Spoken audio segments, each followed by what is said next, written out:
Republican Congresswoman Cammack of the great state of Florida is here now. The president doesn't want to negotiate. What does that tell you? Well, first of all, Harris, it tells me that we need to get an Academy Award ASAP to all the Democrats who wanted to really turn the House floor into a theater production. That was something else yesterday.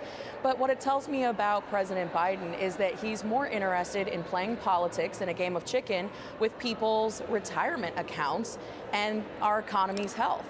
That, to me, is exactly the message that they're sending, that they care more about political agendas than they do people.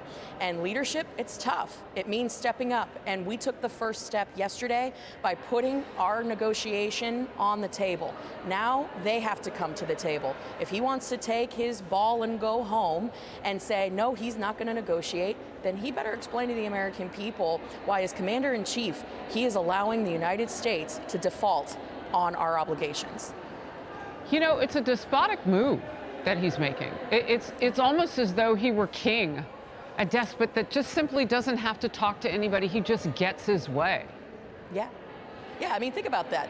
The House of Representatives is a reflection of the American people. It's the people's house. And we, as representatives of the people, were sent to Washington to make tough decisions and to put America first.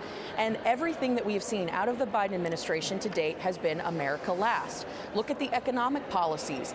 They're not designed to help people. All of the Biden administration economic policies are designed to trap people, because the ultra-liberal left agenda is all about growing the size of government, making people dependent on government programs so that lifelong career politicians like Nancy Pelosi and Chuck Schumer stay in power. That's all it's about. It's not about lifting people up. But Republicans, we're fighting back. And the Democrats are going to do every dirty trick in the book to try to say that we're the ones that are going to tank the economy, when in reality, they won't even come to the negotiating table. Or bring a plan. I mean, they could just FedEx it to you, but they got nothing. You know what? You mentioned the word trapping, or the phrase trapping the American people. That's what's happening with this. President Biden now has this new mortgage policy that would force responsible borrowers, you know, people who actually work on their credit score and pay their bills on time, do all those things that we're supposed to do as just people. He wants those borrowers to pick up the slack for the high-risk peers. Republicans say that's not fair. Congresswoman Stephanie Bice introduced legislation to stop the rule before it even begins, and she says the president's plan stokes a culture of dependency. On the Senate side, Republicans are calling it thinly veiled socialism, fundamentally unfair. They also threatened to counter it in a letter to the administration's Housing Finance Agency. Major concern over what it could do to the already ailing economy. Let's watch. It's like giving somebody a credit card with a higher credit limit than they need. We do have a heart, but we don't want to lead to another financial crisis on top of the inflation that we have right now. Congresswoman Cammack, this is exactly what you were talking about, just in terms of that, just trap Americans. Yeah, think about this. I went from homeless to the House of Representatives, and I had to work extraordinarily hard to build a credit that was worthy to be able to purchase a house and buy a car and do the things that Americans across this country work really, really hard to do.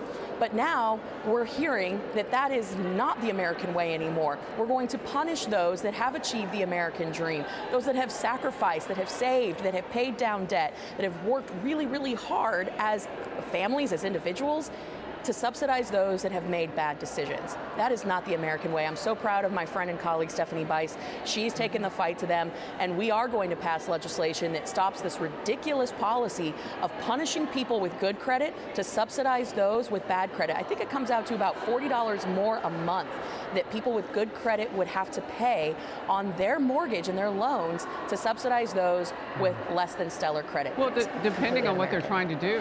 I mean, it gets worse than that. If you're trying to sell your home right now, yes, right, you've got to lower the price of what you know your home is worth on an open market, lower the price to then, you know, try to attract a buyer who can afford a higher rate just because they have good credit. And don't you want to sell your house to somebody with good credit? Of course you do. You want them to make the mortgage payments and I should say qualify for them. Your last quick thoughts, though, on how this sort of is coupled with the loan forgiveness, the student loan forgiveness. All of it is sort of that, you did the right thing, now pay up. Listen, I think it's absolutely ludicrous that, again, you have the Biden administration predicating their entire case for student loan forgiveness for people who went out and got gender studies degrees, who are now baristas, and doing God knows what. They now are demanding that people who went into the trades, people who went and got their degrees and paid them back, families that sacrificed and saved to put their kids through college, that they pay their loans. It's not a forgiveness, it's a debt transfer. Again, it's a debt transfer to those who did everything right. It's Debt not transfer. right. But the entire case of the Biden administration is predicated on the public health emergency, which, as you know, and all of your viewers know, Republicans ended at the beginning of the year. Biden tried to ride the coattails of the Republican House and saying that he ended it. So I'm not sure how this is going to play out, but we know it's wrong, and I think it's going to fall apart in the Supreme Court. It happened so quietly. Let's hope that people don't get punished for doing the right thing. And thank you for sharing some of your personal story. Truly the American dream. Thank you, Congresswoman. Hey everyone, I'm Emily Campagno. Catch me and my co-hosts Harris Faulkner and Kaylee McEnany on Outnumbered every weekday at 12 p.m. Eastern, or set your DVR.